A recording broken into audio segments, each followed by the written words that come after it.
एक समय की बात है, एक राज्य था जहां प्रदूषण राजा राज करते थे। उनका सपना था जितना ज्यादा गंदगी उतना बड़ा राज्य।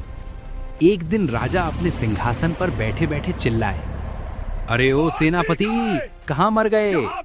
सेनापति घबराते हुए दौड़कर आए। महाराज की जय हो, क्या क्या है? राजा बोले, हमारे गुप्तचरों को बुलाओ, हम देखना चाहते हैं कि हमारे राज्य का विकास कैसा चल रहा है। सेनापति ने आवाज लगाई, गुप्तचर नंबर 1 हाजिर हो। पहला गुप्तचर आया और बोला, महाराज की जय हो, पूछिए महाराज। राजा ने पूछा, बताओ राज्य का विस्तार कैसे हो रहा है? गुप्तचर मुस्कुराया और बोला, महाराज, मैंने गांव वालों से कहा कि अपने घर का कूड़ा पड़ोसी के घर में फेंको, इससे झगड़े होंगे, गंदगी फैलेगी और प्रदूषण बढ़ेगा।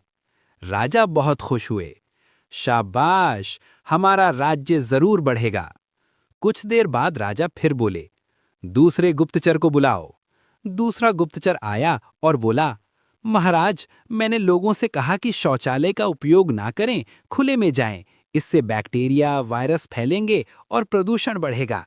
राजा जोर से हंसे, बहुत बढ़िया, हमारा साम्राज्य अमर रहेगा। लेकिन कई महीने बीत गए। राजा को शक हुआ। उन्होंने फिर गुप्तचरों को बुलवाया। पहला गुप्तचर बोला, महाराज, अब कोई कूड़ा पड़ोसी के घर नहीं फेंकता, सब मिलजुल कर रहते हैं, सफाई रखते हैं। राजा गुस्से से चिल्लाए, भागो निकम्मे। दूसरा गुप्तचर आया तो घबराया हुआ था, महाराज, अनर्थ हो गया, लोग शिक्षित हो गए हैं, सब शौचालय का उपयोग करते हैं, पेड़ लगाते हैं, पर्यावरण बचा रहे हैं।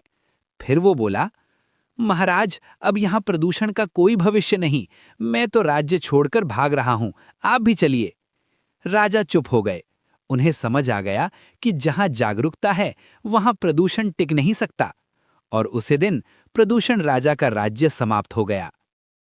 Like, comment, and subscribe.